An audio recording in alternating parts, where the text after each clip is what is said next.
Everyone, we're going to get started in just a minute, so if you want to take your seats.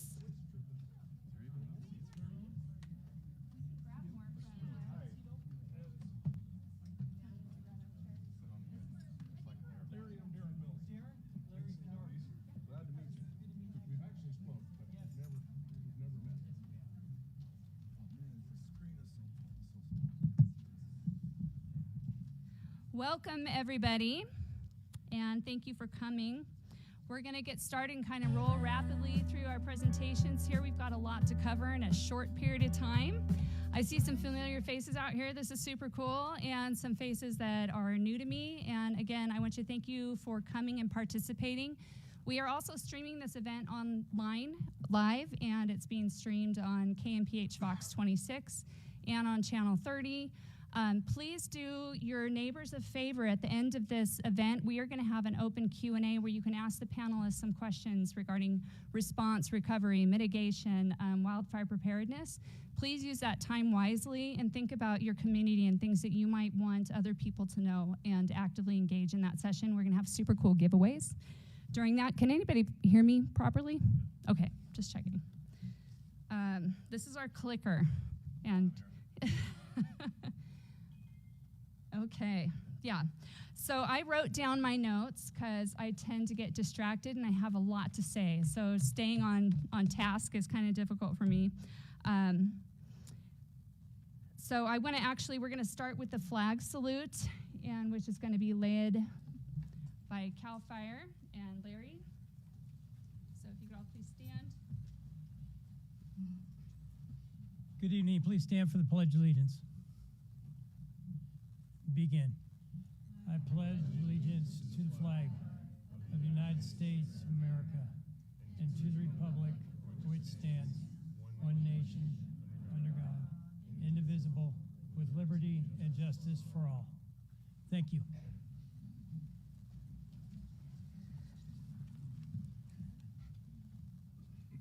Do I point at you, Kevin, with the clicker? Hey, all right. Yes, I'm going to do that in just a moment. But thanks for the reminder. I need those kind of tips. My name is Ashley Nebeker, and I am the director of Eastern Madera County Fire Safe Council. I have been with the Fire Safe Council for 4 years now, and we are launching this Wildfire Town Hall initiative to engage the community better than what we have in the past and kind of work this really collaborative effort under Fire Adapted Madera County. Hopefully you will see this.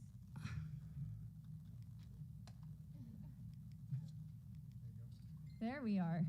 The Fire Adapted Madera County logo more often in the future.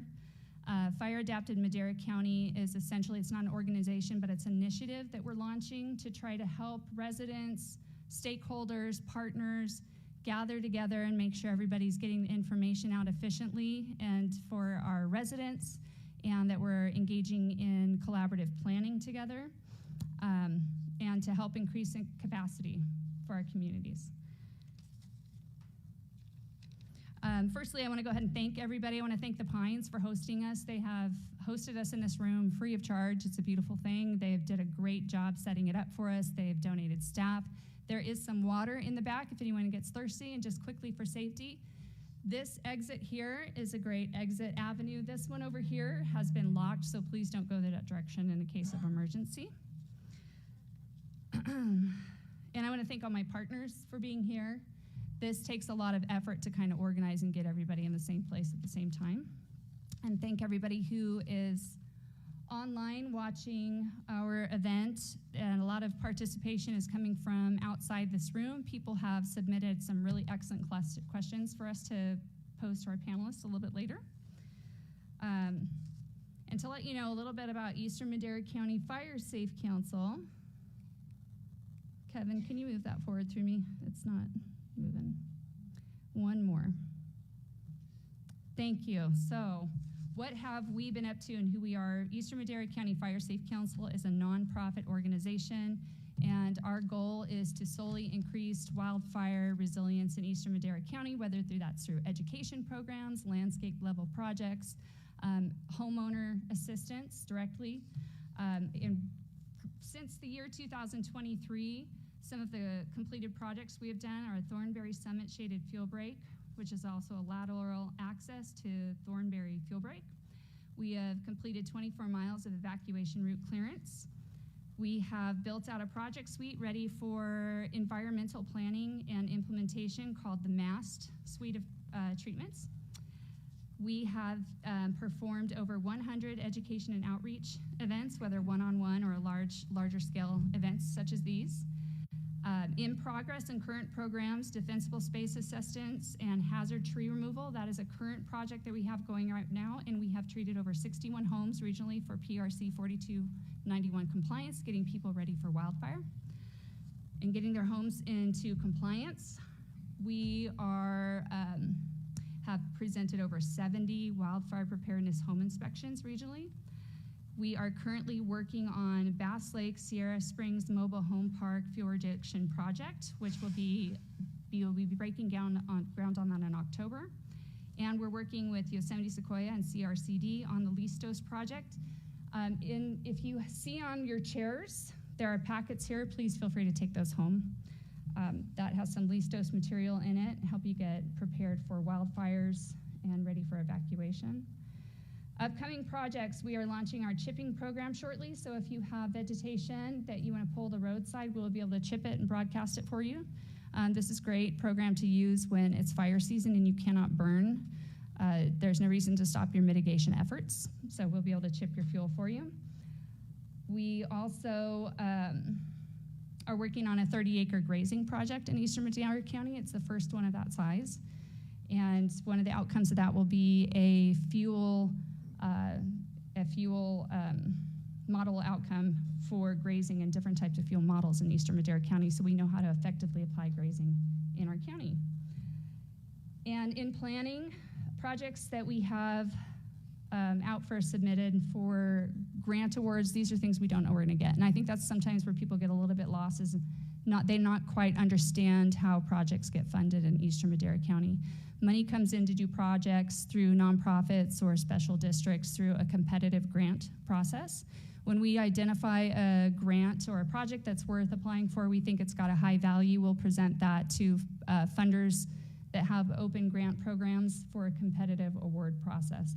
We've partnered with Madera County through this process. We've worked with CRCD, Yosemite Sequoia, PG&E, and the California Fire Safe Council umbrella company, and they are the ones that are helping us get this work done. So when you are, if you have questions about how projects are getting funded and how to get work done here in Madera County, please utilize our new upcoming FAMCO Public Information Office. We are opening up an office at Madera County Government Center, and the purpose of that office is to have a place where all of our residents can come in and get assistance, whether that's with building a project, understanding good wildfire mitigation around their home, whether it's getting your burn permits or looking for other avenues to get clearance done on your property. So let us help you and come on in. We'll be announcing a big open house for that, and we're gonna be excited to have you. Let's move. Nope.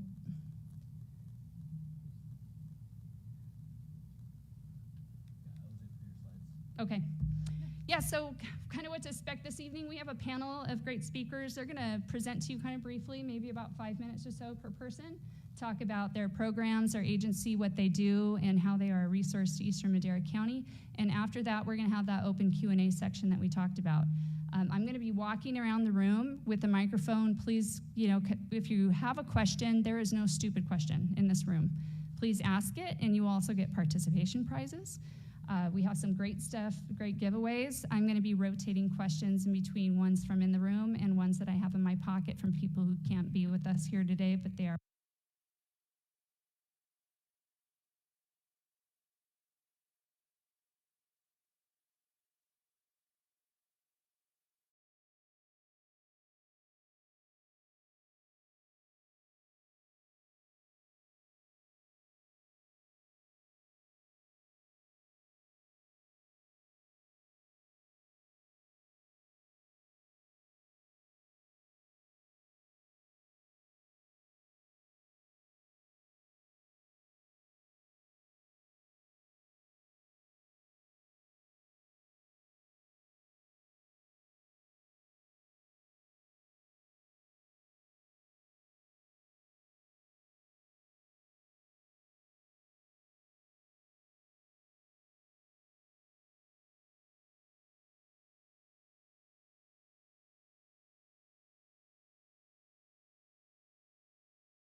watching on the live stream.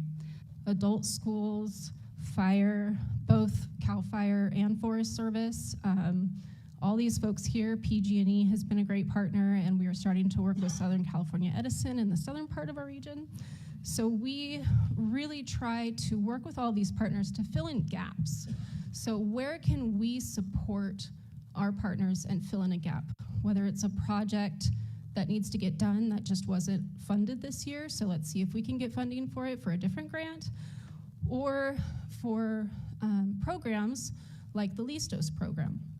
So LISTOS means ready, and so it's the Ready California program, and it is a program that Cal OES created, and it helps us understand and find ways and develop tools to be ready in case of a disaster. Not just fire. You know, here 2 years ago, the snow was crazy, and there were issues. So it helps you prepare for that. It helps prepare for flooding. You know, you never know. We might have an earthquake, but it teaches you how to be prepared for an earthquake. So those are plans and things and tips and tricks that you can use to get ready and get your home ready and your family ready. I know it's kind of cheesy, but it really tells you to actually practice your evacuation. I mean, and we all have evacuation fatigue in this area. So when you're panicked, you need to have that plan down packed. So it, you know, tells you how to go through that and tells you how to work with your neighbors as well. Another part of the LISTOS program is the block party, and that is a kit that you can create a block party so you get to know your neighbors. And I know our neighbors are kind of far apart in parts of the community, but it creates the ability to help someone out or know, like, oh, Janie down the street broke her hip, so if something happens, we need to make sure Janie gets out. Like those kinds of things. So you know your community. And yes, you know, we want to be able to do that. So these are kits that are available. Each of the Firewise communities will be receiving one of these, and if you are interested in creating a block party, let one of us know, and we'll get that out to you as well. I wrote notes, and I haven't read a single one. That's what I do. I write it down, and then I ignore it.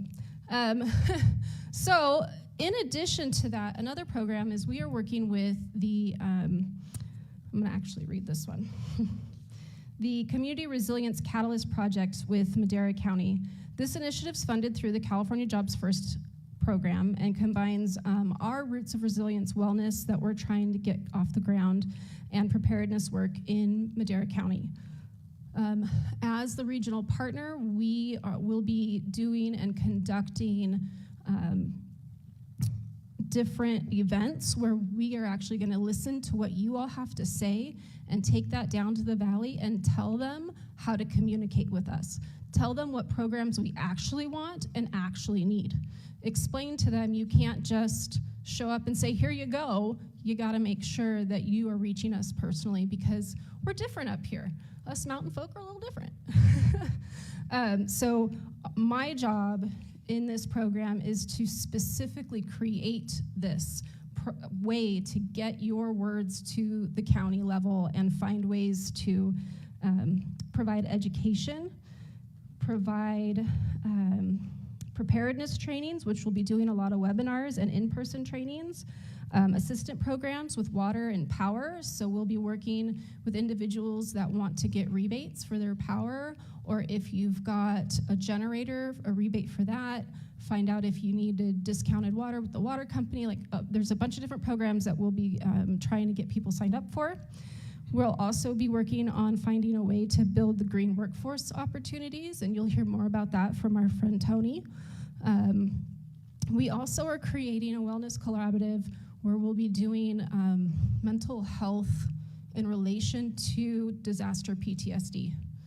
It's really tough. We've all gone through it. We've all, you know, if we live here, at some point we'll be evacuated, and it's scary. And for kids, it's confusing and even scarier, so then they hold on to that as they get older. And so we want to create a way to have a conversation and do outdoor therapy and trails. So hopefully that's coming soon. We also are doing work on the river in Oakhurst. But I want to close by sharing a word with you all that has been hitting really close to home. It's called solastalgia. It describes anxiety or homesickness that we feel when our environment changes without us changing it. So from fires, drought, and all of those things. So in order to solve that, we all want to come together, have programs for everybody like the Listos and the health, and be able to utilize all of the tools and equipment and support that these community partners have. So I just want to thank you for listening to me yap, and pass on the mic to PG&E.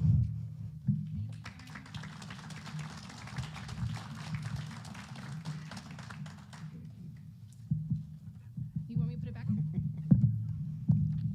let me know if you want me to advance the slide. It's so loud.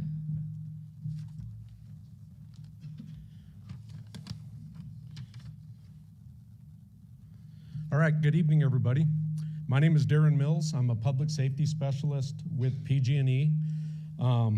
PG&E is a very large organization, as you guys know, and I am formerly a government employee, and I thought we had bureaucracy, but we are very large, so we have a little bit of that ourselves, and I thought I would just take a minute to explain kind of the hierarchy in the organization within PG&E. As you know, we do power generation, right, via our hydro facilities, Bass Lake being one of those, as well as just the grid, electricity distribution to your homes, to your businesses, et cetera. And then we also provide natural gas, not up here in the mountains. We all utilize propane up here, but down in the Central Valley, we provide natural gas. And so within those three buckets of functional areas, we're further broken down, and my organization where I work is in electric operations, and I work under that in another tier of wildfire operations. And our company has, over the last 10 years or so, they have hired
retired or X, which is just across Road 274.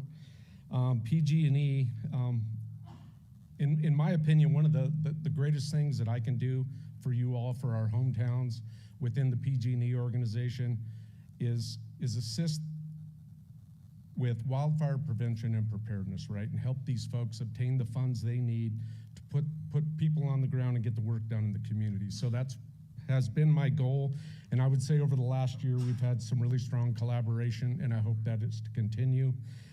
So this project specifically, we were able to, I don't know if we're funding the entire thing, but certainly a portion of, and it is, you can see it there on the map, it's a 17-acre project directly adjacent to the trailer park there, right up against the forest, so it's gonna provide that break in the fuels between the structures and the forest. So great project. And hopefully it's just one of many to come. It's kind of got PG&E's attention.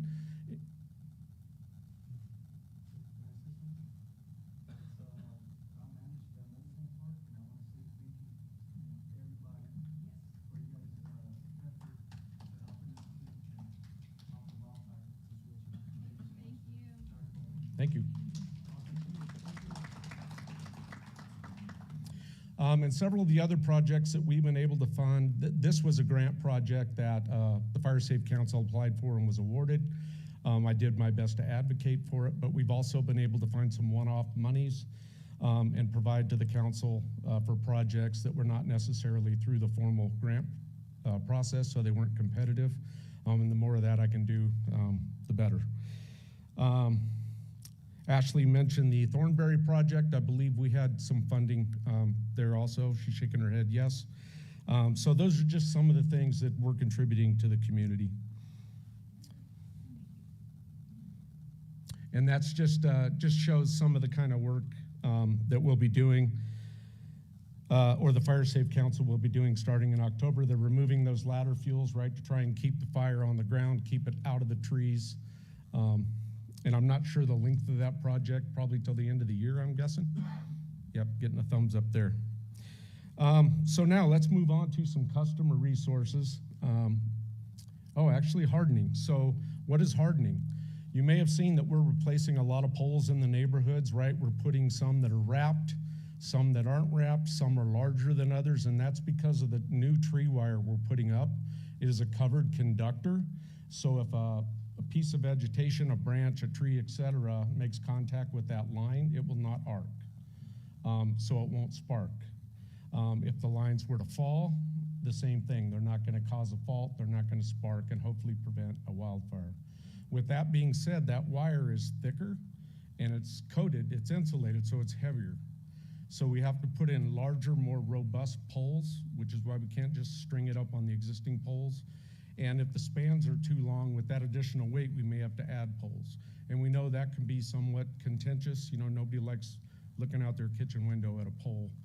We understand that, and we are trying to keep that, taking that into consideration. And along with hardening, we're also initiating undergrounding. I'm sure you've seen the commercials on TV. Everybody wants to know, well, why aren't they undergrounding my neighborhood? Well, so we manage everything from essentially north of Reading, Mount Shasta, all the way to Tehachapi.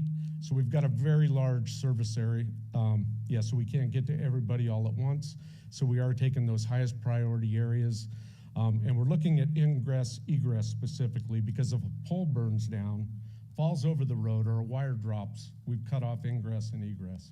So we're really trying to target those areas for the undergrounding. This here is up near Old Corral on Road 222. So just up the road a few miles, and it's a combination of both overhead hardening, like I just described, and there's also gonna be some undergrounding going in as well. And that's targeted to be started this year and then completed by the end of 2026. Next slide, please. So customer resources. We have a very robust website. It's almost too robust. There's a lot of information there. But just to draw your attention to a few things on customer resources, we have the disability disaster access and resources page. We also utilize 211 during outages. Somebody had mentioned the snowstorms from a couple of years ago. When we have those large outages that go beyond 24 hours, you can call 211 and we provide support to that, to provide support for you all to get through that power outage time. So please keep that in mind. And I know the Sheriff's Office does a great job putting that information out during an event. And backup power. So another thing we've done with our circuits is we've made them very sensitive, and probably most of you have experienced this, because not only does your power go out, but it may stay out a little bit longer than it used to. We used to be able to turn it right back on, but now in the name of wildfire prevention, we have to patrol that line so that we make sure that no vegetation came down on the wires while it was out. Because while it's out, there's no way for us to know other than patrol it. And many times around here, that means a helicopter. So that's why it takes anywhere from 2 to 4 hours to restore your power. And I read a lot of the chatter on social media. People think we're proactively turning it off to prevent a fire. That is not the case. These are just the very sensitive settings on the wires. And they are meant to, 1/10, let me see here, 1/10 of 1/100th of a second is how quick it shuts power off. So there's a lot less likelihood of something arcing long enough to spark a fire. So that's the intent of that, and we appreciate your patience with that. But it is, between our hardening and our EPSS settings, we're about, since the beginning of the program in 2021, about 95% reduction in ignitions. So it's been big for us. So with backup power support, we do have some programs available to you, and I do have flyers for you all, and they have QR codes to help you get where you need to navigate that website. But we do have rebates available. And you can see there they range from, oh, next slide, I'm sorry. Next slide. Back up. I was? Hard for me to see. Okay, right there. So you have to live in a tier 1 or a tier 2 or a tier 3, which is a higher fire danger area, which all of you do. If you're here, you all live in one of those areas. Or you need to have experienced an EPSS outage, which you all have, I guarantee it. So you are eligible for these programs. $300 rebates for battery backup or a generator. The caveat there is you have to make sure your generator is on the list, but most big name generators are there, and they're not all large. Some of them are just portable generators. But if you're thinking about a generator, please check that list, make sure it's on there, and you can apply for $300. And if you qualify for certain programs, you can get an additional $200. And the other thing we're doing is we're providing transfer switches. They're actually part of the meter that you can plug into free of charge, labor included. We'll do that for you, and that'll give you capability to plug in a 30 amp cord. Can't plug in 50 amp, so if you're trying to run like 50 amp air conditioner or your hot tub, you won't be able to do that. But 30 amp, it'll run your well, it'll run everything in your house, your fridge, your freezers, if you size your generator correctly. But that's one of the things PG&E is doing with the transfer meter. I have one. It's really nice. I mean, you have to go out, plug the cord in, and then fire your generator up. It's not automatic like the more expensive setups, but it's very, you don't have to drag extension cords around your house. Next slide. And I think I'm going to cut myself off. I've been going pretty long here. Let's go to the, yeah, right there. So there's 3 of our websites. One is wildfire safety. I encourage you all to take a look at that. And we also have a new Report It app that you can put on your phone. If you see a hazard, an electrical hazard, and it's not a 911 call, and you don't want to get stuck on a phone tree to report it, you can go to the app, snap a picture, and send it, and we'll be aware of it. So it's pretty handy. And then also the Safety Action Center, and that's where you can find out some of the tips that I was talking about as far as go bags, what you can do to be prepared for various kinds of disasters. And that's what I have for you tonight. So thank you.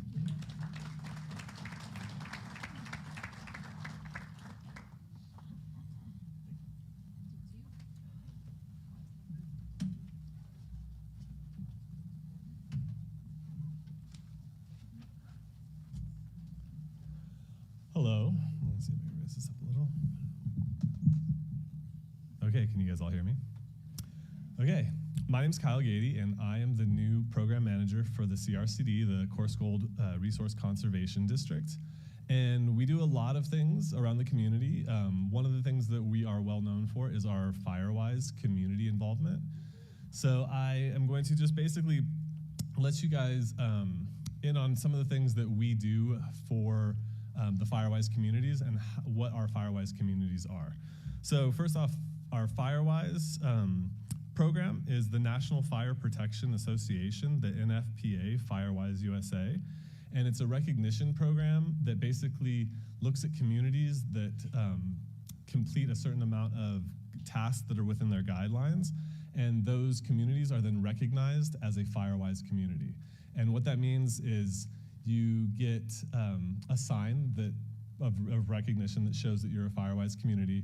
It mostly is something that people are really interested in due to the fact that it can get you discounts on your homeowner's insurance. So it gives you typically between 5 and 15% off. I've heard different numbers, and it depends on which your insurance, which carrier you guys have. But the kind of average one I see is about 7 to 8% off of insurance. It's a volunteer program. It's what you guys want to put into it. There is certain guidelines that you have to meet. There's an annual meeting that you guys need to be able to organize and have. You have to have a community leader, and in order to start the program, you need at least 8 residences. Not 8 residents, but 8 residences, so 8 households or dwellings. And once you get it started, you can then start recording all of the things that you do around your house in order to make it more fire safe. And those things then at the end of the year get compiled together to the community leader, and you will have a estimate of the cost that everybody put together for their improvements. And that stuff just goes into a document that then stays with the Firewise community leader, and it's just for our records so that we have them. And the other things that go into being a Firewise community also involve mostly just community participation. Going out, most everybody already does a certain amount of work around their house to make sure that everything stays fire safe. If you go out and you rake, if you go out and you weed eat, if you cut trees, limbs, all of those things are things that we already do, and they're things that cost money.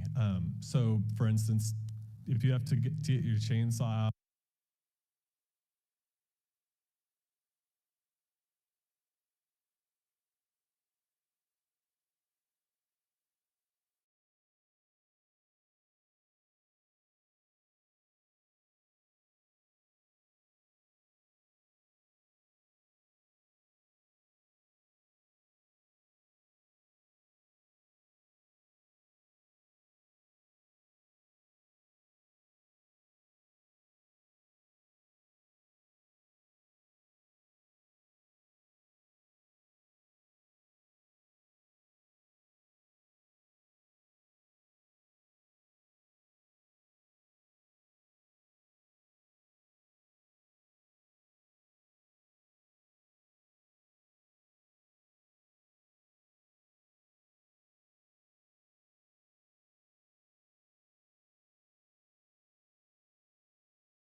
and cut down a tree, you're getting the gas. Some of the stuff doesn't meet the codes. We're not going to inform insurance about it. We're not going to call CAL FIRE and tell on you guys. It's basically, we just want you guys to be as safe as you can and to know the information that is out there that can help you prepare and make yourself safer. The second step is the planning. That's where where we can help with the risk assessments and getting all of that together. You'll also want to get your community leader to help look for a 3-year action plan to put together. And that basically just says, like, once you've identified the things that you are lacking possibly within your community, what are the things that you can foresee in the next 3 years that you can improve on? And with that put together, you have all of the necessary documents to start the Firewise community. Once you've already got it going, the next step is to work towards getting a yearly meeting together so that the community can organize, get together, discuss what they've done, what needs to be done, and see how close you guys are sticking to your 3-year goal. Other than that, if you guys have any questions regarding this, you guys feel free to ask me. And also we have our booth over there where we have pamphlets and some other stuff that help to give information about this. And also we have stickers and other things that you guys can grab if you'd like. So, and that is basically it for my presentation. Thank you guys.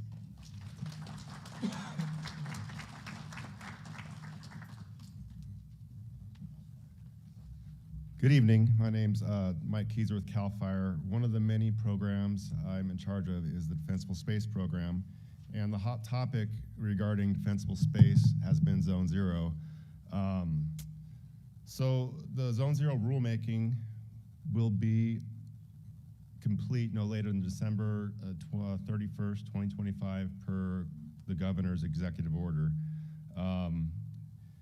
It will be implemented immediately for new construction, but there'll be a 3-year grace period.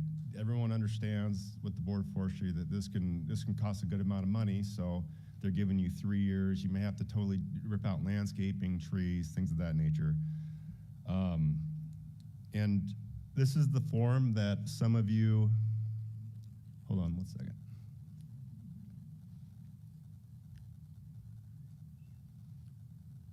This is the form we use for defensible space. This will be changing in January when Zone Zero is implemented, but you may or may not have seen this. Hopefully, if you have, the box on the right is checked that says no violations observed, but this is everything that we look for. It's probably a little hard to read.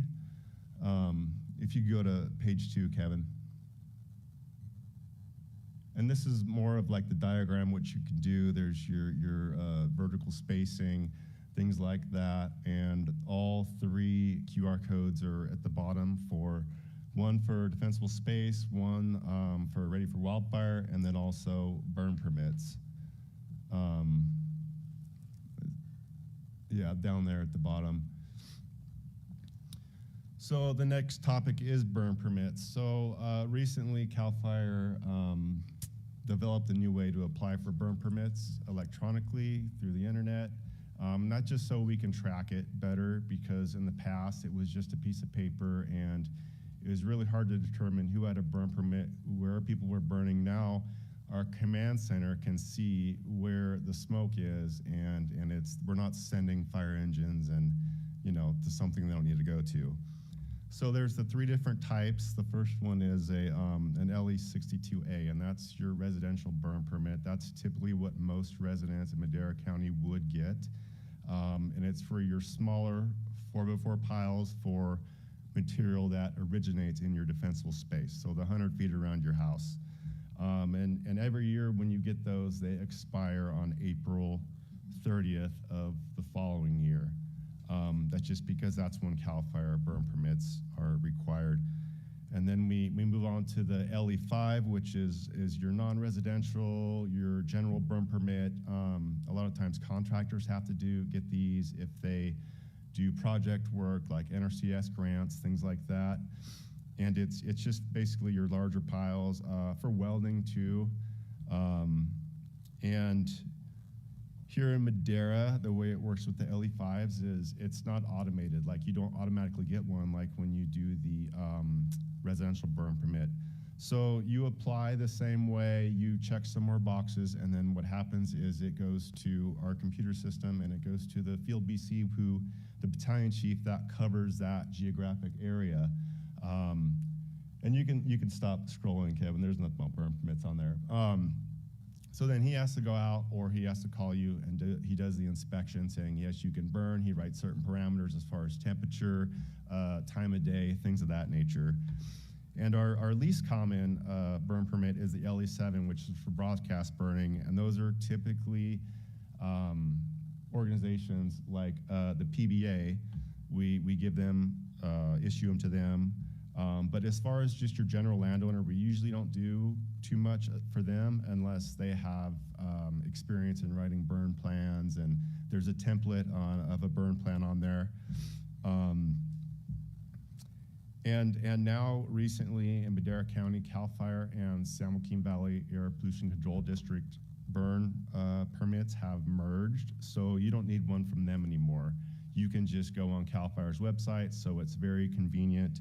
You don't have to even go to the fire station anymore and get one. And then one thing, though, that we'd like to discourage is the burning of pine needles and leaves. They always smolder. It just makes it really, really nasty.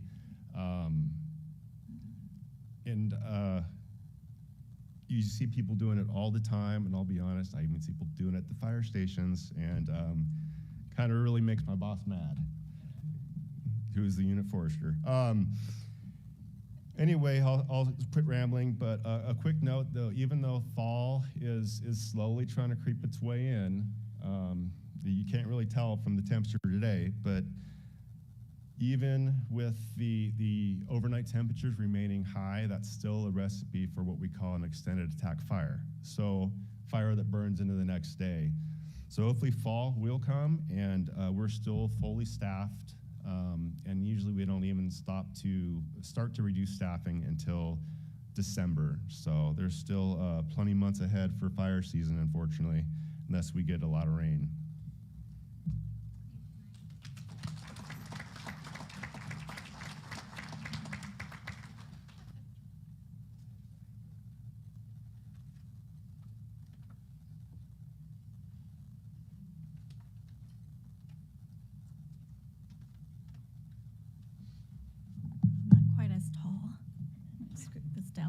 Hi, my name is Zong Song, and I'm with the Valley Air District, and I'm part of our outreach and communications team. And I don't have a pretty presentation, but I do have some information and some handouts that are available at our table, my table over there. So after the event here, you're welcome to come over there and chat with me, or grab any of these handouts and take them back, and give us a call if you have any questions. But many of you probably already know about our agency. We're a local air quality agency, and we do quite a bit of things. We do monitoring on air quality, as well as we have regulations, and we have lots of programs. Our CAL FIRE friend already kind of mentioned about hazard reduction burning, and I have a brochure that kind of talks about that as well. So that's this one, this orange one. And then something that we developed this year is this handout that talks about the different types of burning that you might see here in the valley. And so you might have burning trash, and if you didn't know, burning trash is illegal. So this is just to let folks know that, they might have a burn pit or something like that, then, they should not be burning their trash in there, because they can get fined for that. Residential wood burning season will be starting pretty soon here. It starts from November to the end of February, and during this time period, if you have a wood burning fireplace and you want to utilize that, then you'll need to check our app or go online or give us a phone call to see what the declarations are for your county on whether or not you can use your wood burning fireplace. Now up here, one exemption for that would be if you don't have access to natural gas, then you would be exempt from that. But we also have some programs that anyone can utilize to help make that switch if that's something you would like to do. If you have a wood burning fireplace or a wood stove and want to switch to an EPA Phase 2 certified wood burning fireplace or wood stove. The next other ones are like ag open burning, hazard reduction burning, as we mentioned earlier, prescribed burning, and wildfire. So this is a kind of handy handout, and there's lots of QR codes so that you can access more information about any of these programs or have questions about it. You can take a look at that. And then I talked a little bit about it already, but I do also have handouts on the wood burning fireplace and wood stove rule, the 49.0 rule. And so that way, if you have any questions on what you might see during this time period, there's going to be 3 declarations. One is burning discouraged.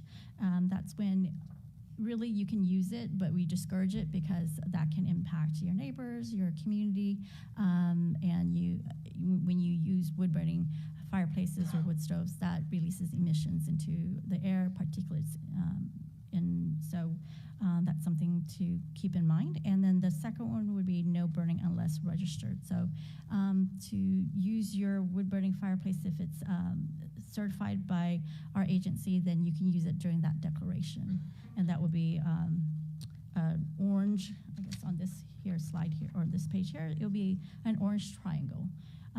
Then we see the big bright red stoplight or stop sign, and that means that that's no burning for all, regardless of whether or not your unit is registered with our agency or not. And then the last one that I have here is a handout on the program that I mentioned a little bit earlier, which is our fireplace and wood stove change-out program. So for residents here, it's going to depend on what you might have in terms of your home. If you don't have access to natural gas, as I mentioned earlier, then while you may be exempt from this rule, if you want to make that switch and it's not EPA certified, you can consider using this to get an EPA certified device if that's something you're interested in. Or you can make the switch to an electric heat pump. There you can get up to 5,000. The other option that I mentioned, if you want to go with a gas insert or stove, then you can get up to 4,150. And so I have this handout over there. So if you have any questions or want to take this home, please stop by and take a look. I think that's it for me.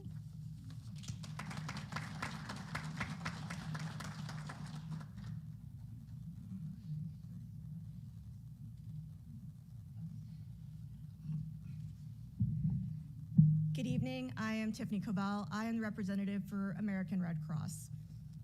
Like most of you guys, I live in this area. I live in Bass Lake, so this is near and dear to my heart, so thank you for having me. One thing that Red Cross does is preparedness. How many of us have a go bag at home? Raise of hands. I'm gonna make you interact with me versus just talking to you. A few, okay, cool. How many have it for each family member? Way less hands, okay. There we go, that was my next question. How many have one for our fur babies? A few. Okay, excellent. So, what we suggest is you have at least 3 days worth of emergency supplies, clothing, water, snacks in those kind of go bags.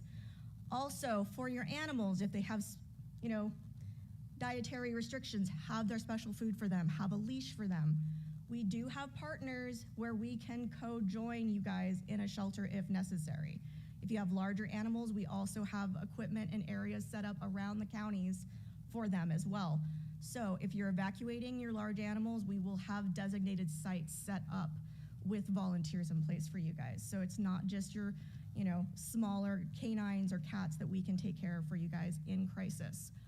We're all of a certain age. We probably all have medications that we take daily. At least have a week worth of your pills in a pill case you can toss in that go bag. That's one small thing that we don't think about in an emergency, which is a really big deal. I also recommend having a list of your doctors and each medication written down. If you're having a home fire and you can't get all of that, we can also help you get that reinstated for you free of charge. It's a service that we offer to anybody that we come in contact with. When you're in a shelter, we have spiritual health, mental health, and medical services on staff when you guys get there. So with the go bags, make sure you have also copies of special documentation, your passports, birth certificates, things like that. If they get burnt up in a fire, we can also help you get new ones of those. Little things like that, those little extra steps that people don't think about will help you recover much quicker from disasters. We want to make you guys as comfortable as possible when you get to a shelter, and those things ensure that we can give you transition and get you on the road for recovery. We also offer home alarms, or smoke alarms, that we are installing free of charge. We are currently getting that set up with our volunteers. If you're interested, please come to the booth. I'll get your information, and as soon as we get our team in place, we'll give you guys a call and get that set up. Yes, sir? Oh, no question? Okay, thought you had a question. Things that we also offer here in the foothills, we just had a training. We got about 8 new volunteers, so if you guys would love to volunteer, we'd love to have you. We will be doing more trainings for shelter, for feeding. We also have what we call DAT, which is our responders that go to home fires always looking for more people that are willing to do that in the foothills. As you can imagine, we don't have a ton in the foothills, and we have most of our home fires in the foothills, especially in the wintertime. We will respond to any type of disaster. As you guys know, with the snows a couple years back here in Bass Lake, all of the fires in Mariposa, we're there. We are the people that you see when you don't really need and want to see us, but we're there to make sure you guys are okay. So in summation, please have go bags for yourself, your animals. We have examples over there and flyers at the table if you kind of need an idea of what to toss in those bags. A lot of that stuff can be grabbed at Dollar Tree. It doesn't have to be expensive, just to make sure that you guys are comfortable. We do have the smoke alarm program. Please take advantage of that if you guys need them. And thank you for your time.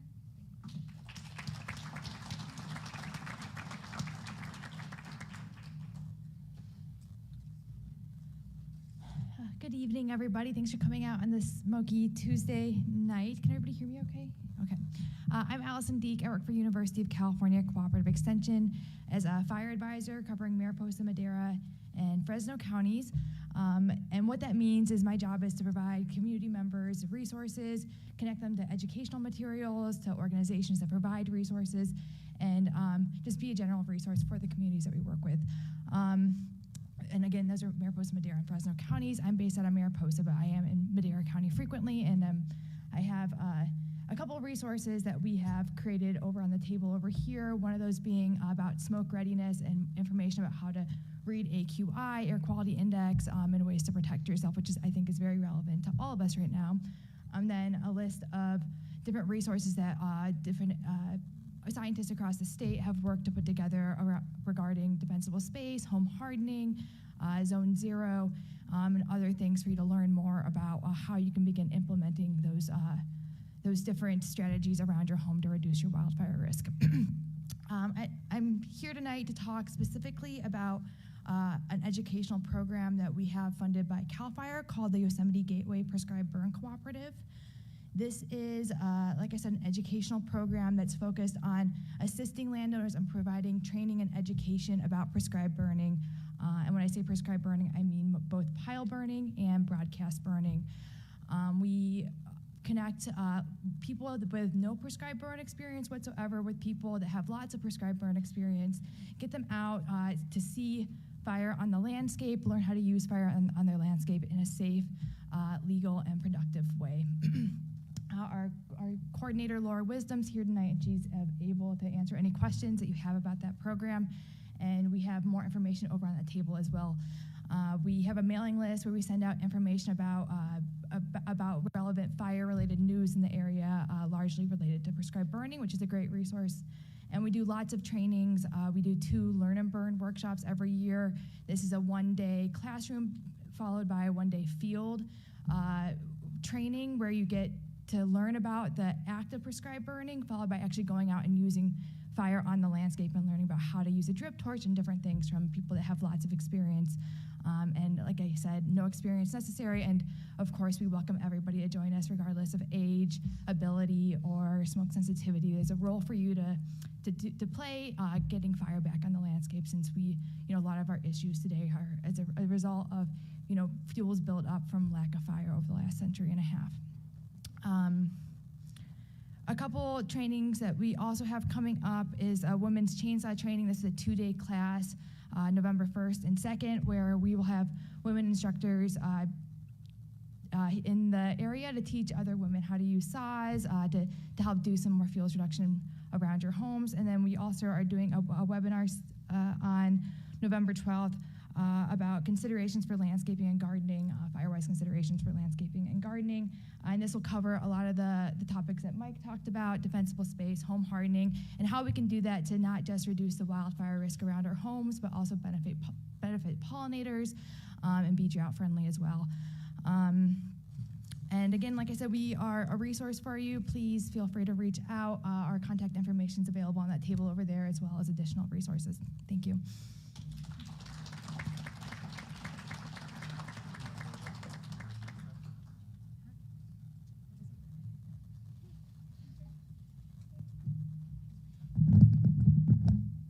Good evening, everyone. My name is Joseph Wilder. I'm a sergeant with the Sheriff's Office. I don't like the podium, so I'm going to move around on you a little bit.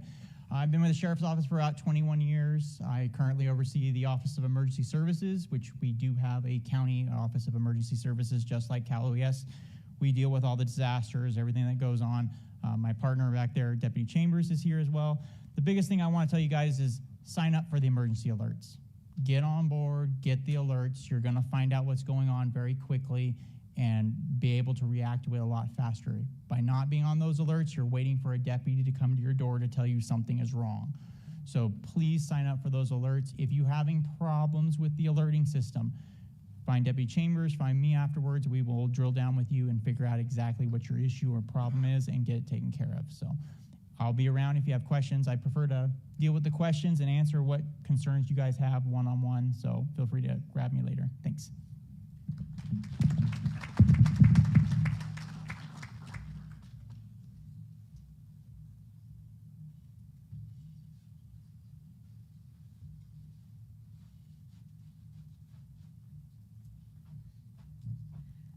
Hi, everyone. How are you? Good. My name is Natalia Brooks. I'm an outreach and education coordinator for Sierra Ambulance. I'm also an EMT. Sierra Ambulance is our local nonprofit company, which was founded in 1964. It was nonprofit back then, and it's still nonprofit. I'm sure you've seen us around, right? We come here quite often. And we serve the communities of Oakhurst, Tawanny, Bass Lake, North Fork, Yosemite Lakes, Fish Camp, some parts of Raymond, and up to O'Neill's Road 200. So we cover over 1,000 square miles. We have 3 stations, one in Bass Lake. Do you know where it is? Does anybody know where it is? Judge Lane, yes, right next to the old courthouse. We have, the what? Your neighbor? Awesome. So, and we have 1 main station in Oakhurst and 1 station in Corscold. So we run over 4,000 calls a year. Seems like a lot more, but that's the average. And the way you can support Sierra Ambulance is by donations or signing up for our Sierra Ambulance membership. Who has the membership? All right, if you want to sign up, I'm going to be right there. Sierra Ambulance provides a peace of mind for your family in case of emergency. It covers the portion of the bill that was not covered. Would you like to sign up? You raised your hand? Okay. Just kidding. So it covers the portion of the bill that is not covered, or if you don't have any insurance, it will cover your transport to the hospital. So it covers 1 transport, and it works as an umbrella for a household, and we have all kinds of different memberships that suits your family.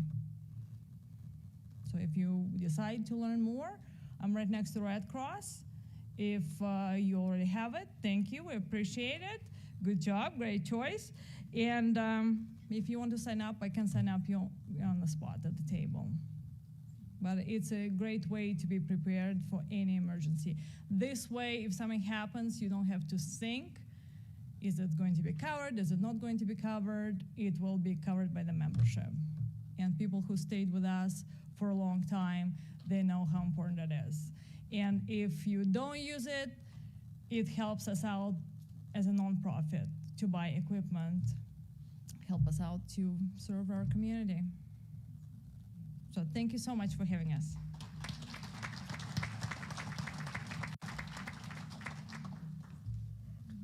Last and not least, I'm Tony Maestri from Yosemite Adult School, part of Yosemite Unified School District.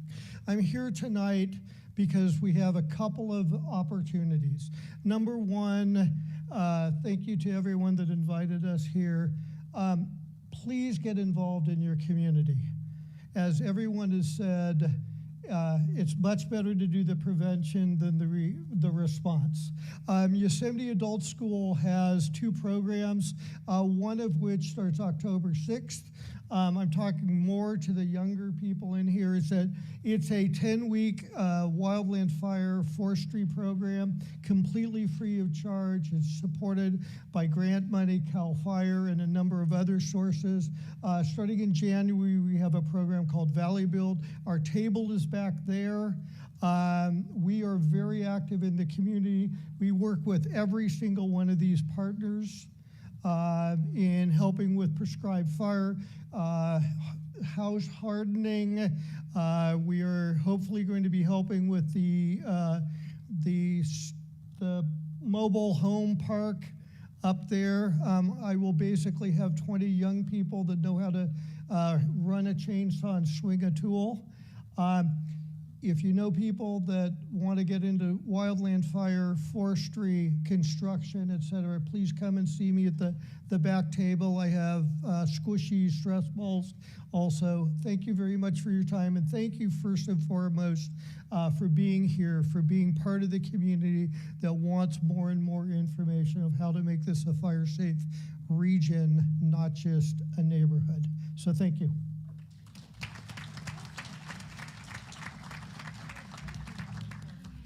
Thank you, everybody. That's a lot of information all at once, a lot to digest, but I do want you to know that we are going to have the live feed recorded, and we'll ask for slides. And also when our FAMCO office opens, we will be able to help walk you through a lot of these processes of getting filing for the rebates, filing for your burn permit. If there's something you are confused about, you can reach out to us, and our partners will be there for you.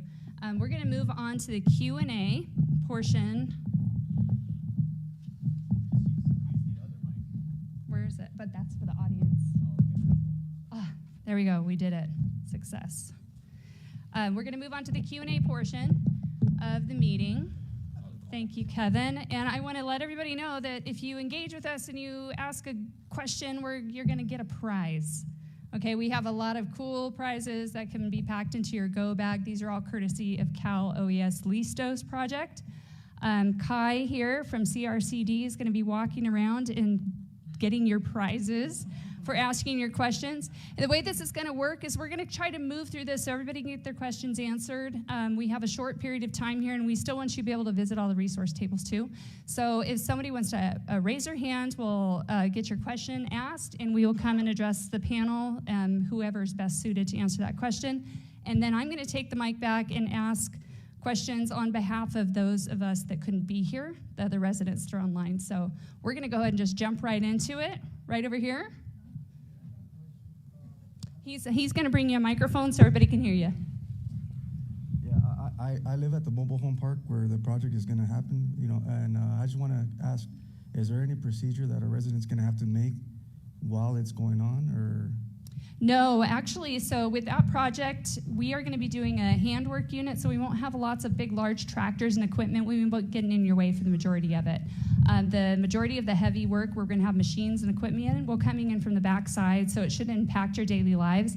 But to add to that, thank you for asking, because we are going to have another meeting in your community, specific to your community, and we will be joining with CRCD and our partners with Listos and bringing information to you that's specific to that project, so you have all the information, it's really rounded out, and we can also help you get certified as a FireWise community. So that's one of our end goals. Will the FAMCO office be located in the Madera County building in Oakhurst? Yes, we will be in an open kiosk. I don't know, who else been to the Madera County Government Center? Not a whole bunch of people. So this is a new building. It's not a new building. It's had a renovation. And they offer a lot of services there that you used to have to go down to Madera County for, so now they're available here. But you're going to find us. We're going to announce our grand opening, and we'll have all these neat resources and our partners there, hopefully, for you on that day also. And you'll be able to come pick up block party packs for your neighborhood. But keep an eye out on our social media and our web pages. All of our partners should be announcing that together when we have that open house. But when you walk in, I'm going to demonstrate. Ready? When you walk into the government center, you're going to see the kiosk is here in an open space. You will head left, and you will find our glass door. It is very accessible. A lot of the rooms in the government center, you have to have an appointment to get to. You should be able to knock on the door and just let us know you're there, or we will have a process for making appointments, too, if you think you'll need more time. I'm going to move on just really quickly to a question. We're going to try to rotate these in, the questions that we got from the community. I don't know who wants to take this one. This question came from a Course Gold resident that says, what fuel breaks or fire prevention projects are already in place in Eastern Madera County? So the most popular project we have right now, popular meaning most of our resources are working on, is around Bass Lake. We have a good neighbor agreement with the U.S. Forest Service. So that is where the majority of the work is. But we also have a lot of CAL FIRE funded projects through all of our partners to our right over here. Course Gold RCD, Eastern Madera, and Yosemite Sequoia have a lot of defensible space and fuel break projects, and they also have applied for a lot more of those projects with CAL FIRE funding and other sources of funding. Thank you, Mike. Is anyone going to address the update on the Garnet fire? The one that's got smoke in our area for the last week here? The one that's east of Fresno? Any updates? Yeah, so we'll pass it over here, but I do want to make sure that everybody knows that the Garnet fire is in Fresno County, and we don't have a lot of control, but we want to make sure we're getting you a little bit of information that we can, okay? So as of Mike Hauk, Battalion Chief, CAL FIRE. So as of right now, we're at 85% containment for about 60,000 acres over there. So as far as its movement coming towards Madera County, yeah. You know, we're still keeping our eyes on it. We want to make sure it's going to stay right where it's at. But yeah, we're going to be impacted with the smoke from it until it's completely out, unfortunately. As of right now, it is only from the Garnet fire. Here's another question here. Thank you very much. Good evening, everybody. My name is Brooke Allen, longtime community member here. I love these things because this is what it's about. It's about us coming together as a team. There's a lot of amazing resources here. There's one topic that we run into a lot. Let me go back a little bit. My wife and I own two companies up here. One of them's auto repair, and the other is a hazard tree company. So we're very familiar with defensible spaces. A quarter of a century ago, I was trained by the finest fire agency on the planet as a wildland firefighter, and moved on to be trained as a hazard tree faller as well.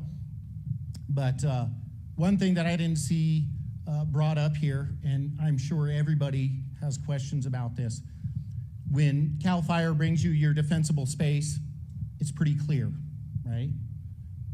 What to do and how to manage it. What my wife and I, and my wife, right, she is the one who knows all of this better. She runs the tree company, and the biggest question that we have that people in the community ask is, when they get their notice from the fire insurance company, right, there's a big disconnect about what the fire insurance company wants and how to address them. Should you guys have issues with this, my wife is amazing with dealing with insurance companies and how to settle their issues with each individual property. So is there anybody else here that knows about insurance companies? And no? I appreciate you bringing that up. Everyone knows that's a super hot topic right now. From our perspective of what we're seeing, we meet with a lot of people one-on-one when we're doing defensible space projects, and a lot of times we're there because they've received notice from insurance that they're being jopped, that they have mitigation to do on their property, or they have some work they need to do from an LE 100 CAL FIRE inspection. So as far as resources go, we don't have a lot of resources for information when it comes to insurance regionally, and I'm glad you brought that up because one of the things we were wanting to talk about is anyone here familiar with United Policyholders? Okay, so this gentleman over here, I've spoken to him before about it, so that's likely why he knows. But we are looking for someone who is experienced in the insurance industry to get trained up with United policyholders to be a regional advocate for people here, to help them understand policies, to understand laws. We know that there's a huge disconnect between residents and they're not sure how to advocate for themselves. We're finding that insurance rates are going up so high that it's negating people's ability to actually do the mitigation, because now they're spending all that money on their insurance, right? So as a nonprofit, we're non-regulatory. We can't help anybody and guide anybody in that, but we are looking for someone to volunteer. We don't have paid positions for this. We are looking for someone to volunteer to work with United policyholders to become a regional advocate.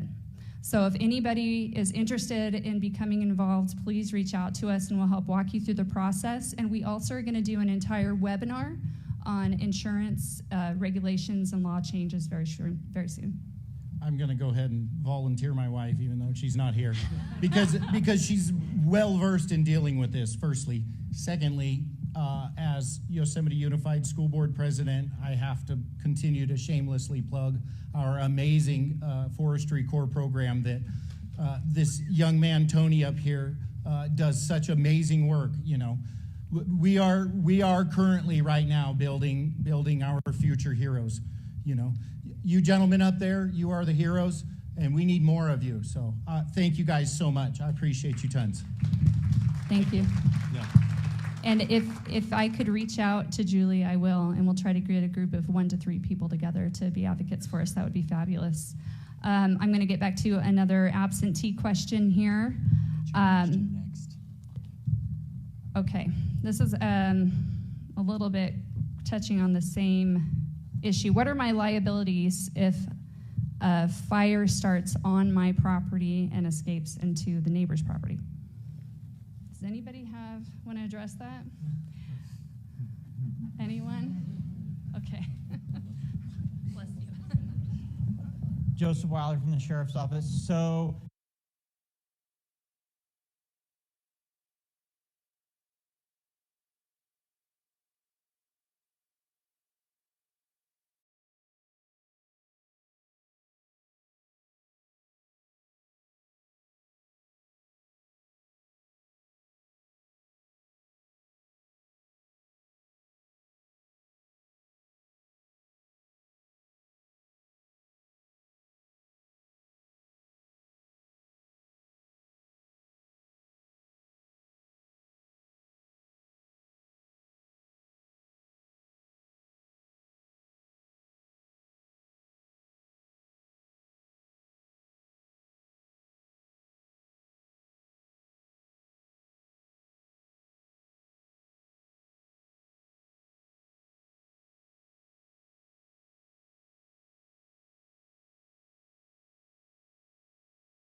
the way it works criminally, it's more encompassing of just where you're putting your belongings, right, next to your house.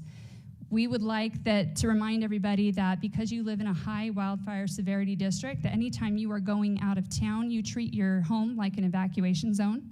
You're not going to be there to move those things.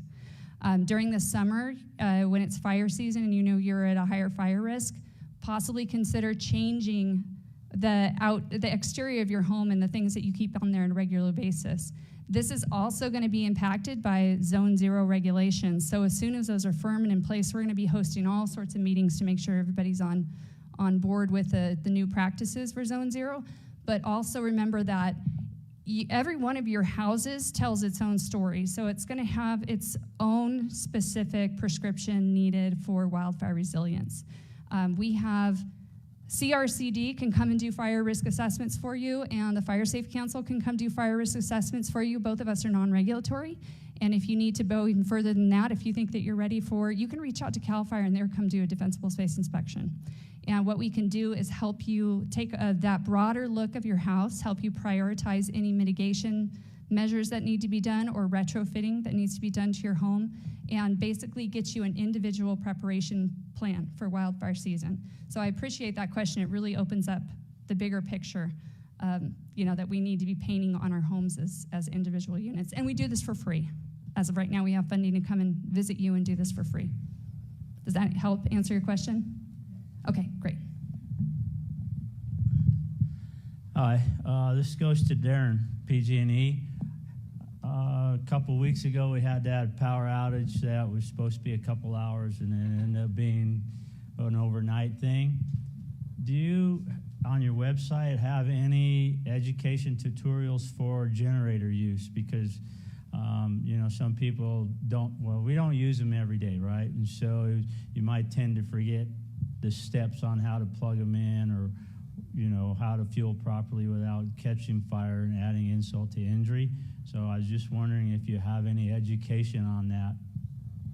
Yes, we do. If you go to the safetyactioncenter.com, pgneactioncenter.com, we have resources there that tell you about generator safety, both portable generators and larger generators. So it's just kind of quick facts and tips, common sense things to remember if you're not using a generator every day. Yes, we do.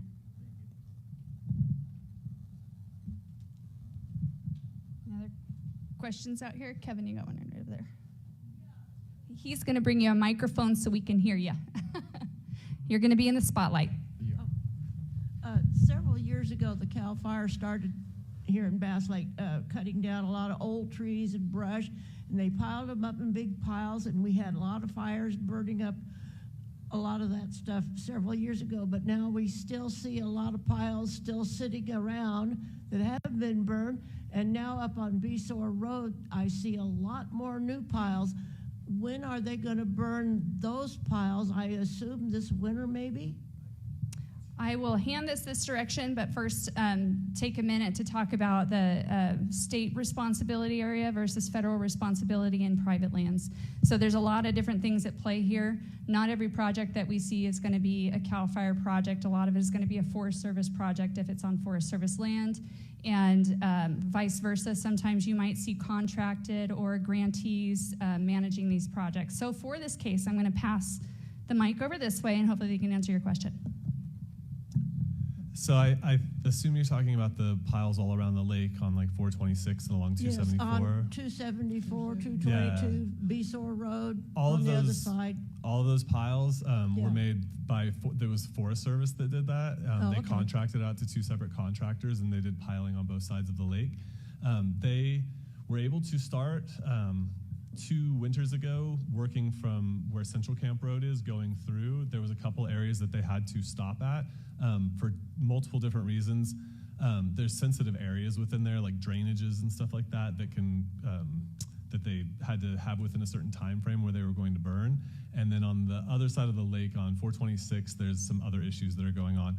All of it is deals with areas that are sensitive to for certain reasons. And so they ran into some snags after the contractors had already created the piles. So they're trying to go through, and they're going to, I'm assuming this year, going to do the rest of the burn, which Hannah Haley is in charge of. She's one of the people that are in charge of the burn stuff at the Forest Service office in North Fork. And the other ones, I believe, along like 426 are going to get chipped with a wood chipper. So but that all should be occurring in the next year. It's all set to occur in the next year, so we're hoping it does. All right, thank you. I'm going to circle back around to absentee question here. This will be for the PBA, most obviously. And it's because it pertains to what I can do on my own without hiring out for vegetation treatment. So when most of us here have properties over 3 acres or we're adjacent to forest land or both.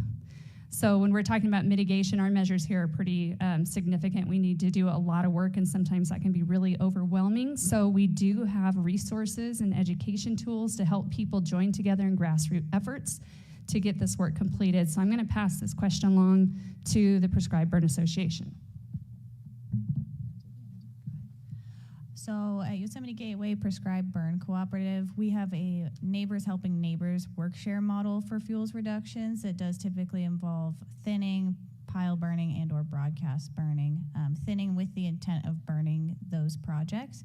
What that looks like is landowners just like yourselves coming together to work on projects. There's kind of a sweat equity buy-in where you show up to your neighbor's project and help out for a day or two, and then a crew of 20 to 25 volunteers shows up at your property and helps out with your project.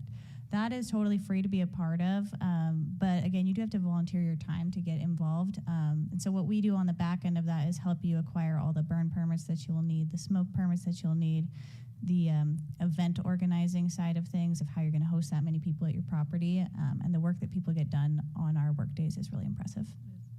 So if you're interested in getting involved, our table is over there. You can scan that QR code after this meeting and sign up for our mailing list, and that is how I send out information to people about when we're having burns. And I totally recommend that anybody who's even thinking about being interested come out to one of our burn days or work days and get involved and just see how you like it.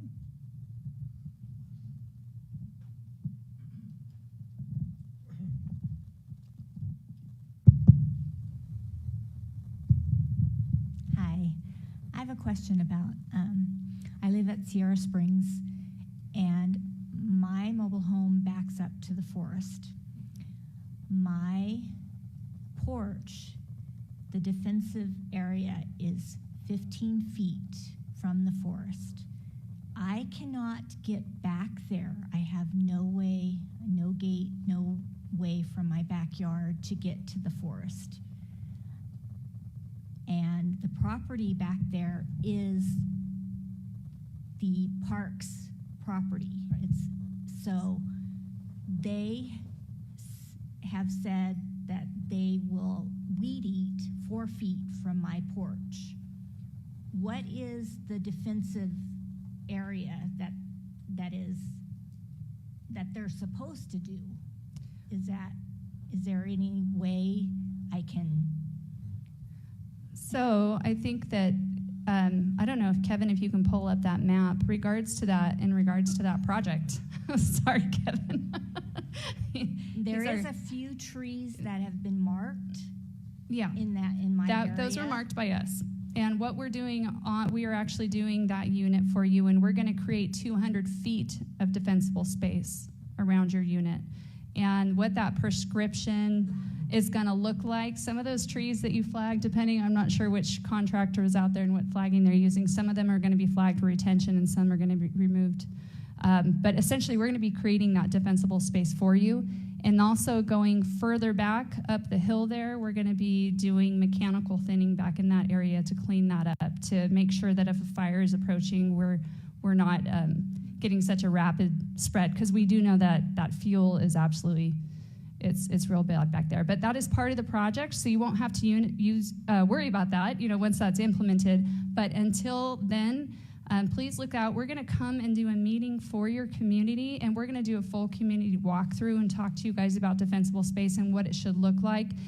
And we'll make sure that we have the property managers there with us as well, so they get a good idea on what we should be doing and what the park should be maintaining. Does that help? Yes. Okay. And please reach out to us and we'll make sure if you can't be there at the meeting when we're there on site, I will come and meet with you individually. Okay? Okay, thanks. Thanks. Any other questions from the audience?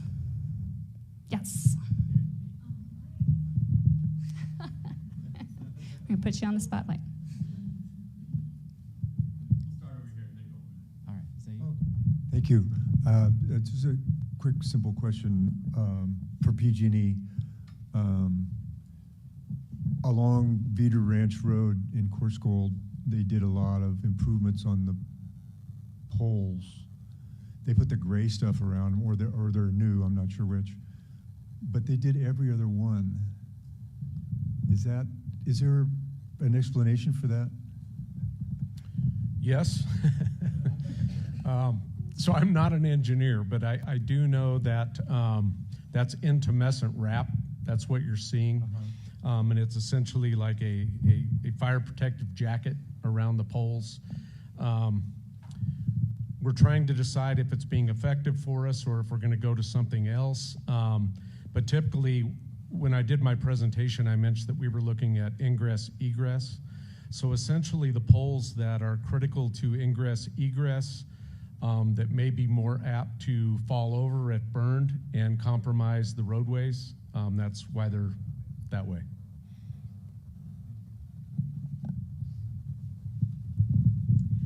I wanted to ask a question about the Sierra Springs project. The reason being is we live right off of Cedar Vista, and our property backs up to the back of the mobile home park. And we did see a gentleman that was walking back up there. Do you know how far back they're going to go? Yeah, we can actually pull up a map here. It's a 17-acre project. Yes, and you see Yes. the peak right at on the far right comes to a sharp little point. Yes. Well, right up in there, there's some homes in there. And there's basically two of us that are right there. And I wasn't sure how far back up. Do you know how far it is there? Back up against that long, huge line? So we're doing all of Sierra Springs. I guess I should talk about this because I was the guy you saw in the woods walking around. That was is me. that right? Oh, Yes. So. Yes. So you know where my house is then? Yeah, Okay. for sure. Yeah, so our main goal is focusing on the actual mobile home park property. So we're going to go right up to that property line. So basically from where your property goes to the mobile home park property line, that's where we're going to be starting and ending the project. And as you can see, we're going all the way up to the Forest Service boundary. Oh, okay. On the northern edge here. So, yeah. Okay. Thank you. Yep, good question.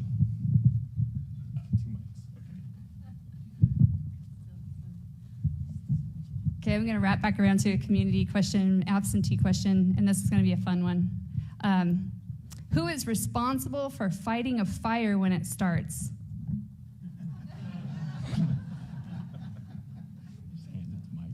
It depends on the land ownership, whether it's state responsibility land, which is SRA, or federal land, which can be U.S. Forest Service BLM. It could be local land. It could be city. So it really depends on the land ownership.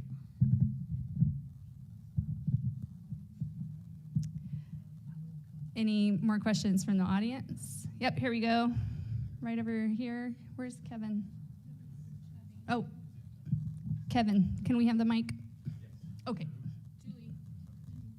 I can get you that in a minute.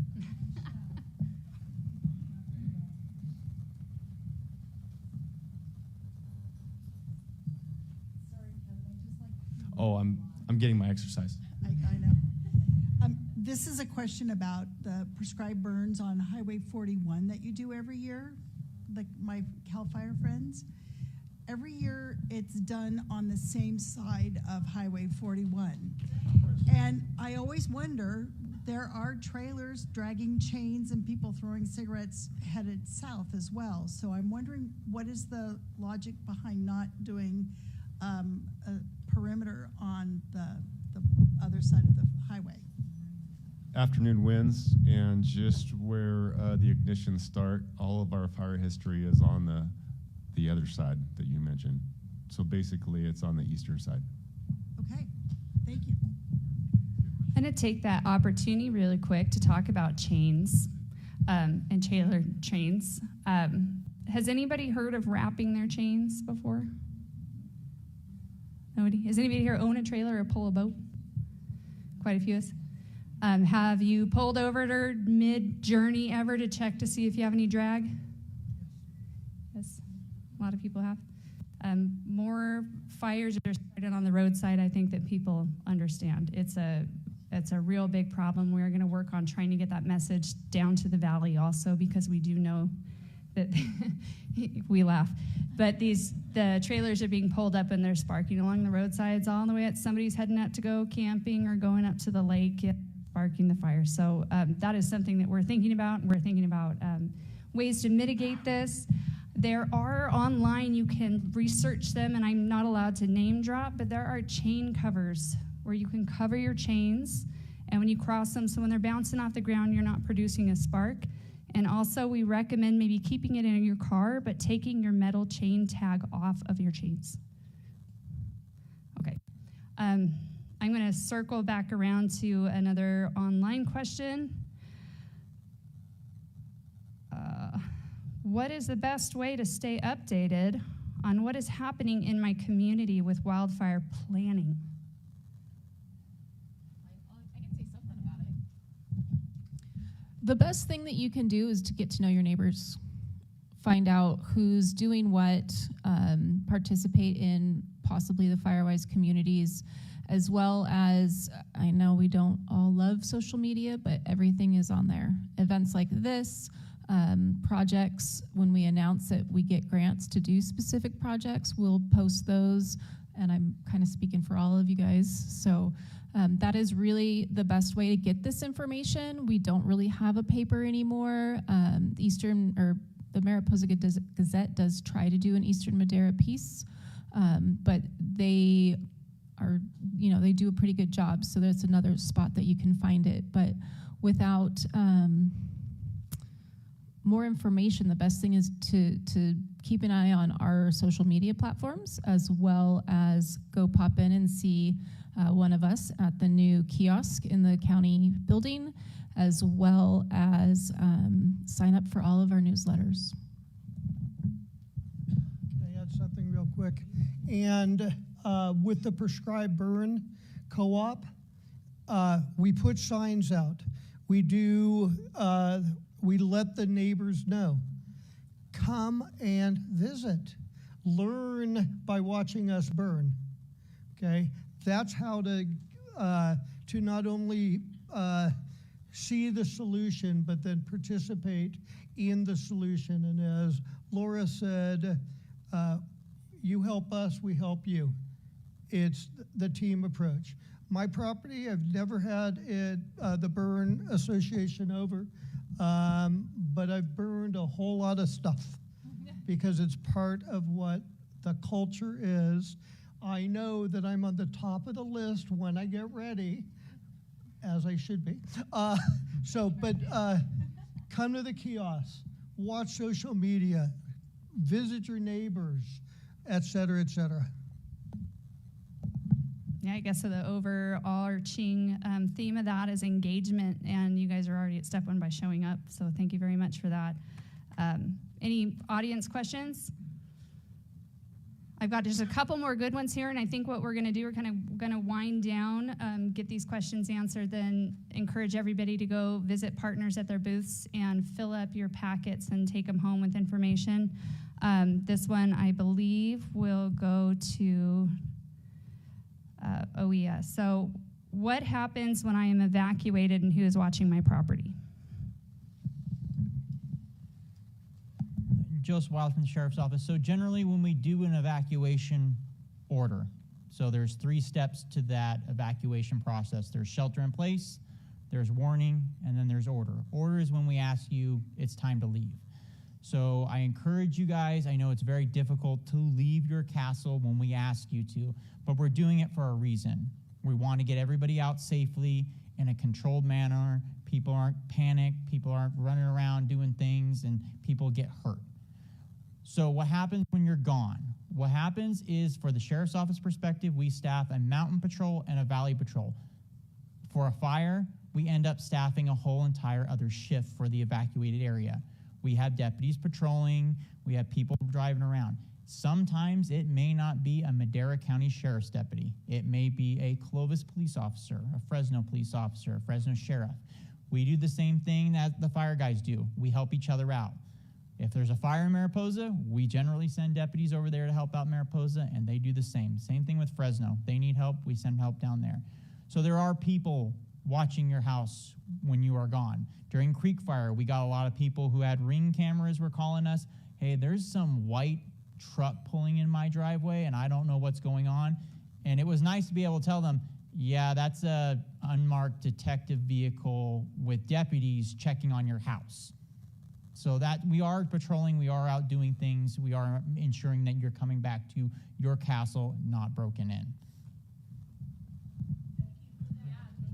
I probably am going to have you stand up and stay here for the next one. The next one is, where are our current evacuation zones if we are evacuated? So the first thing I encourage you to do is know your zone. If you go to maderaaware.com, you can look up your own address and see what zone you're in. That's how we tell you when it's time to go. If we get into writing lengthy messages when we send out our alerts, it's going to take our dispatch center, because that's who usually sends that message. If I'm at the back of my truck with the battalion chief and we're making a decision we need to evacuate this zone, I'm telling my dispatch, send out the message for zone 453.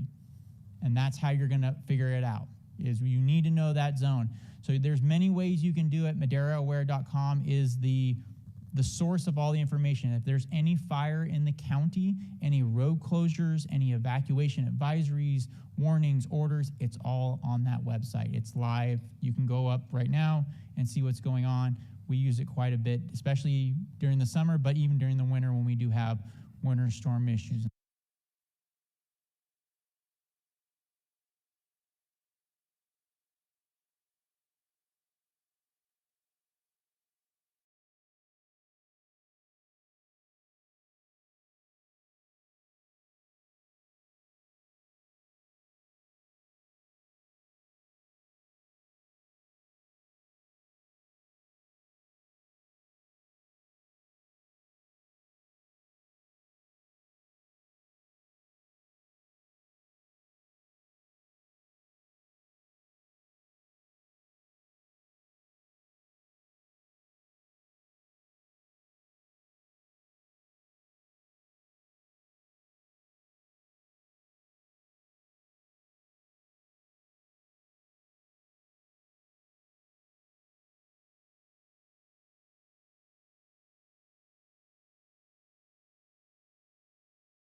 And things like that.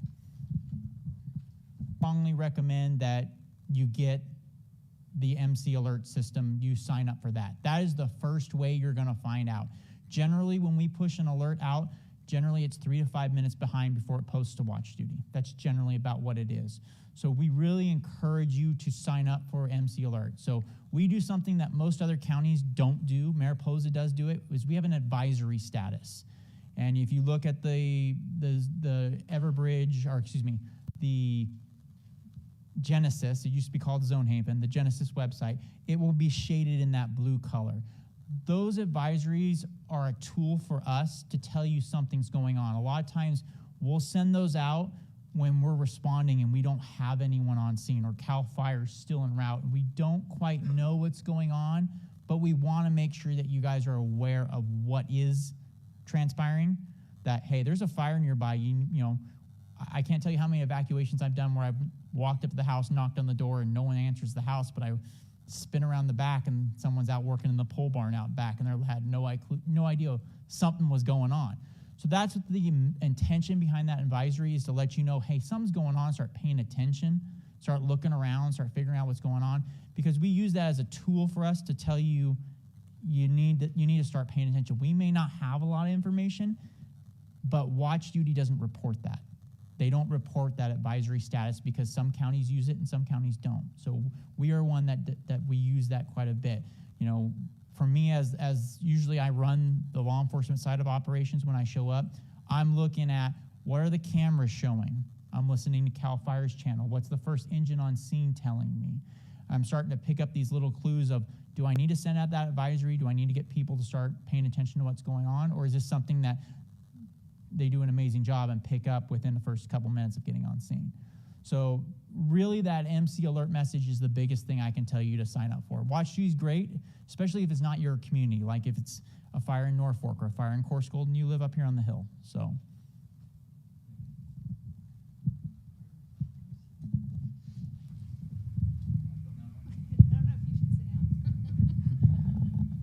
Where do you find out what your zones that you're in? Because I get calls on my phone in Raymond and every place else that I don't know where they're at. So, not to take everybody's time up, but come find me and we'll drill down into what's going on with you, because there's a couple different ways you can receive alerts. But if you go to maderaaware.com, you can type in your address and it will tell you exactly what zone you're in. There's a number and there's a name. We use both, because the number is very hard, because some numbers I know off the top of the head and some of them I don't, but everyone has a name specifically for it. I drew all 1,700 zones for the county. Everyone's got its own name. I made sure of that. So yeah, to come back with us and we'll drill down and figure out what's going on with you. Can you elaborate a little more on Zone 0 and when it's going to be in effect? Yeah, sorry, I was looking at a black computer screen, so I kind of got off track a little bit. But Zone 0 is basically 0 feet to 5 feet. It's what we consider the ember-resistant zone, based upon, you know, when wind's blown into a house, behind a fire, with the fire, and CAL FIRE doesn't want any, you know, plants or anything like that that can catch the side of the house on fire under the eaves. So new construction will be as soon as it is adopted and the governor signed that executive order, which has to be done by December 31st of this year. So realistically, by the time we get updated forms, it's going to be January of 2026 for new construction, and then within a 3-year grace period, and that language is not completely on the Board of Forestry's website yet, but you're going to have a good amount of time to get it done. So existing house, probably 2 to 3 years.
Anybody else in the room? Comb all the flyers and actually take them home and open them and read them. I watched a film one day and it was like hit so close to home, and he said, "Don't give me a flyer." It's like you saying, "Hey, you throw this away." But so please read the resource information. There's great information in there. Also, when we have the fire adapted Madera County office open, we're going to be here to answer these questions all the time. And if you have trouble, finding your zone, applying for defensible space assistance, for finding out what the resources are on your property if you have more than 20 acres, if you want to collectively come together and ask about Firewise communities, we're going to be there for you for that purpose. And lastly, again, thank you. And if you could, everyone, just look around the room at your community and turn around and introduce yourself and shake the hand of somebody that you don't already know. That'd be fabulous, and that's how we're going to close it out. So thank you, guys.